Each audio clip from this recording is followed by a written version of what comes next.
The situation remains extremely tense in Mariupol.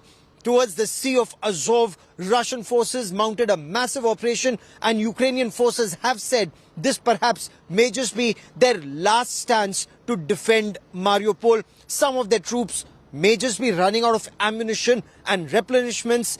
Extremely difficult at this point of time. And this situation is not restricted just to one part of Mariupol. Let's move away from Mariupol and get you the latest now from Mykolaiv. India Today's Mosmi Singh is on ground zero. She's reporting about the missile strikes that are taking place, including at the airport, and how the Ukrainian forces are fighting back, including destroying a Russian convoy that was on its way to Mykolaiv. India Today getting you the pictures first and exclusive. We're at the international airport of Mykolaiv, and this is not a functional airport you can make out, but just look at the impact of the bombing that happened. Russians have bombed almost 4 airports, and you can see that these shields are actually bearing testimony to the fact that how impactful was the bomb, that the entire terrace of the airport was blown apart. You can see that there were 2 pillars that have crashed completely. ONR of the airport is not visible at all, and the airport is at such a strategic point, the only airport in this southern part, and the Russian troops actually descended from the air in choppers, wanted to take control of this airport that could actually be a launching pad for them for the aeroplanes. And that's why the gun battle continued. You can see that these are the remains of a gun battle, the signs of a gun battle. When the Russians couldn't do that, then you can see that the amount of destruction, almost 50 steps away, parts of the airport blown apart. Here, an international airport that was considered to be of modern facilities. It is very strategically important. You can see that the entire entrance has been blown apart. This is the entrance that you see from where the passengers would go inside, and you can see that we can see a plane parked right behind us. Of course, now this airport is dysfunctional. There's continuous bombarding. Even in the night, the Russians tried to bombard Mykolaiv city that's been under continuous fire for days at length. In the initial days of war, there was bombardment in the civilian areas, and even as the Ukrainians have tried to thwart the entire missile attacks, there has been continuous shelling in this city where we are reporting from. We'll get you the inside pictures of the Mykolaiv airport that was the nerve center for this region, and now that's been bombed. With video journalist Parminder Sharma, this is Mosmi Singh in Mykolaiv for India Today. Mass graves continue to be found in the Kiev region, leading to a lot of anger and anguish across this country after Bucha images went viral in Buzova, again a locality in the Kiev region, barely an hour's distance away from the capital Kiev. Graves were found, shallow graves with people partially buried inside. Some bodies were recovered from behind a petrol pump. An investigation has now been ordered. We bring you this report.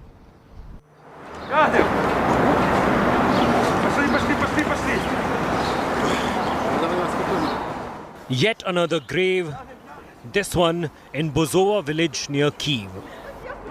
The discovery comes after mass graves were found in Bucha and Stoyanka suburbs of Kiev.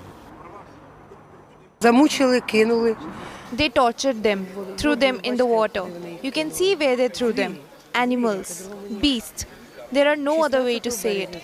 It was on March 16 when they went missing.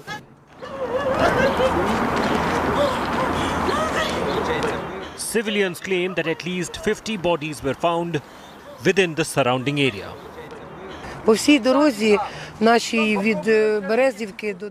whole road from Berzika to Maitrevika, there were more than 50 dead people.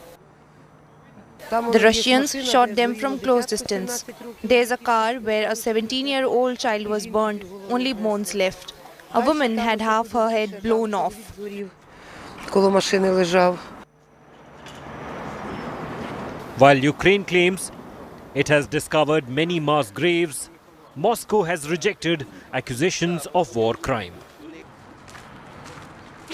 Ukraine says there is evidence of torture and then people were killed in cold blood, shot at very close range. These are not shrapnel injuries according to investigators. But as of now, international investigators have been called to carry out forensic analysis of the bodies to figure out whether people were tortured and then killed in cold blood.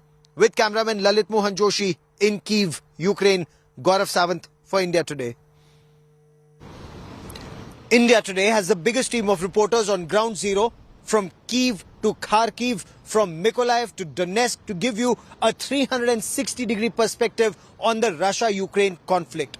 On day 47, we tell you about the massive bombings that have taken place in some parts of Ukraine and the rebuilding activities that are restarting in some parts of this country. Here is our top story. This small town, Dmitrivka, is about 30 kilometers from Kiev. Fierce fighting took place in this small town. And you see, we just saw a tank which is totally destroyed. This is a APC, Armored Personnel Carrier, probably had 10 people inside, and the whole thing is destroyed. It took an impact. The missile or the rocket hit right in the center of the thing, and everything in this was destroyed. You see what would have happened to people inside. It carries 8 to 10 people. And you see this. This is a skull which is left over of a human being now. And you see 2 bullet shots in the center, in the chest.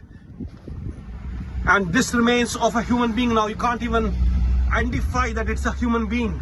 We did not even recognize it in the first go. We thought some debris. And look, that was 8 to 10 people in this, and what would have remained of them?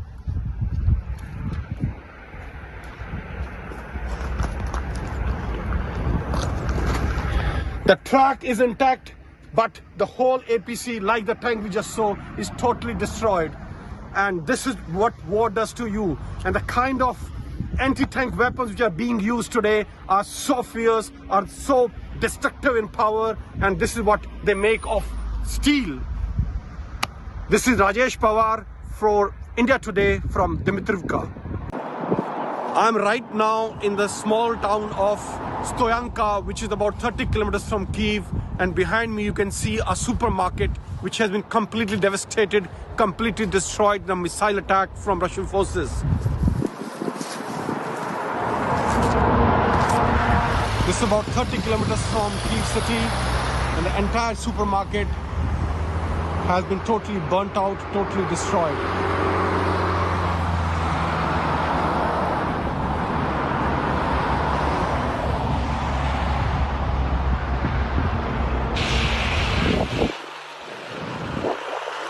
Rajesh Pawar from Stoyanka for India Today.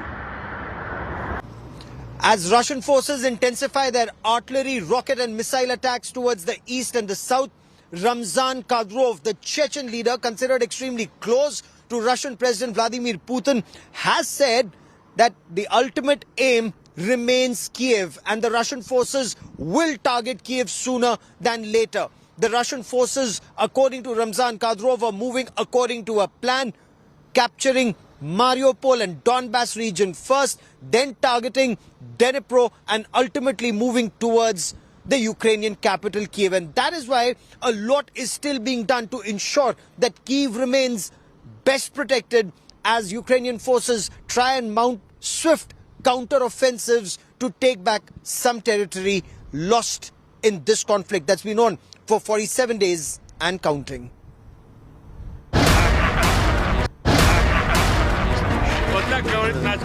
Putin has unleashed his trusted loyalist to wreak havoc in Ukraine. Ramzan Kadyrov, the man who rules Chechnya with an iron fist, handpicked by Vladimir Putin for the top job. Someone who wrestles crocodiles with bare hands. Dubbed Putin's attack dog by the West, Kadyrov has declared that his next target is the Ukrainian capital Kiev. He says he has been asked to conquer the rebel areas of eastern Ukraine first and then head to Kiev. There will be an offensive, not only on Mariupol, but also on other places, cities and villages, Luhansk and Donetsk. We will fully liberate in the first place, and then take Kiev and all other cities.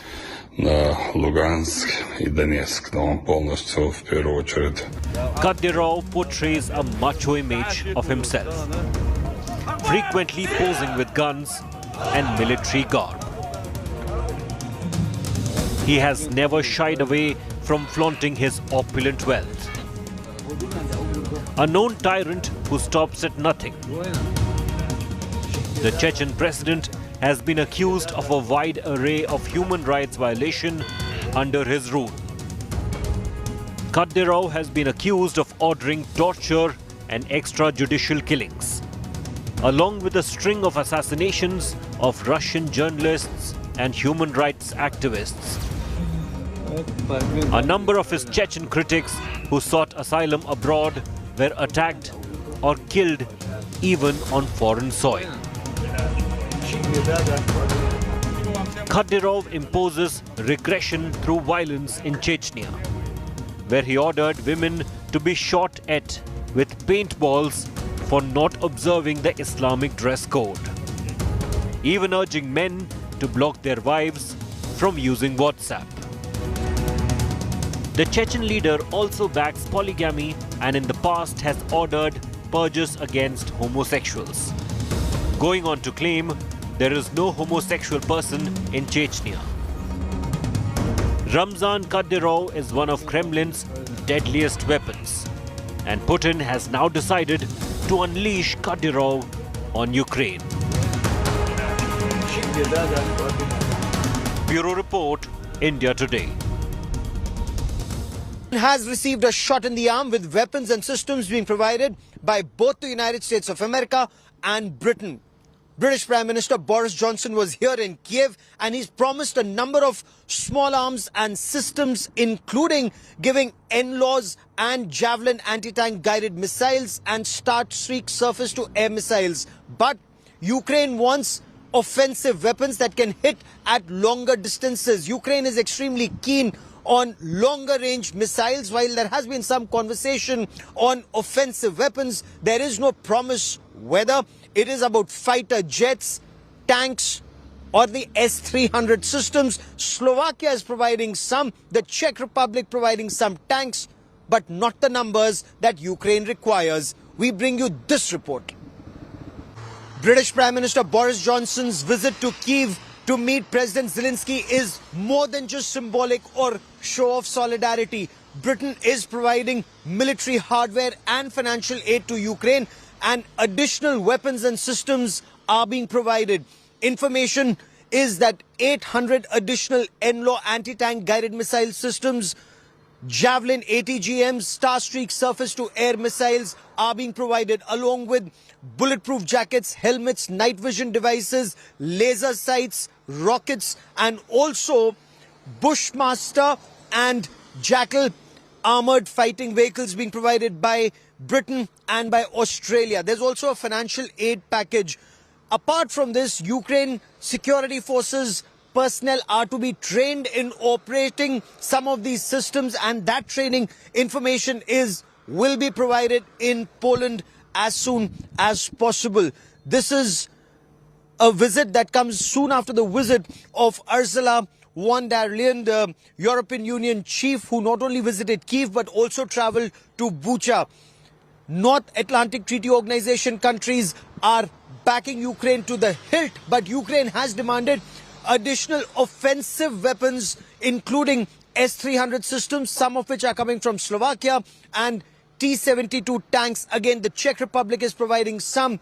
Ukraine says much more are needed, including fighter jets. No country is so far providing fighter jets to Ukraine.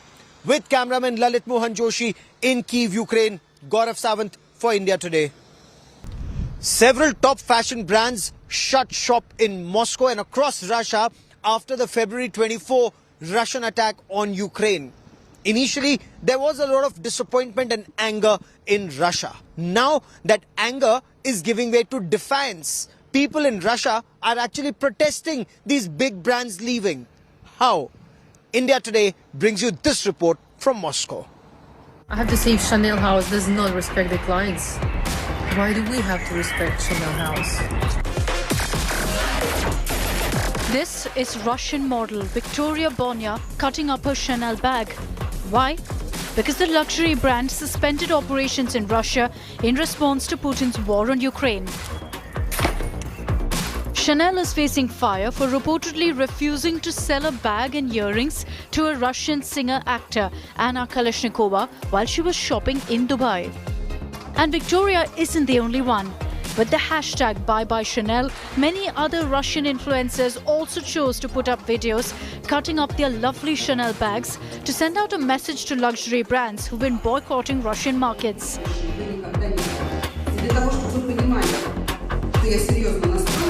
A popular Russian DJ, Katya Guseva, took to Instagram to post a reel of her calling out Chanel for Russophobia and then ripping her Chanel bag apart with a pair of scissors.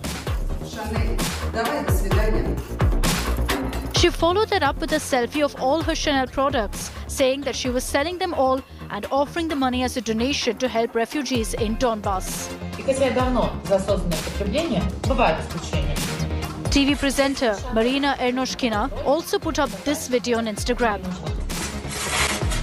Cutting up her grey Chanel bag with a pair of shears as she slammed the luxury brand. She, like DJ Katya, has said that she will sell her Chanel products and offer the money to help refugees in rebel-held Donbass region of Ukraine.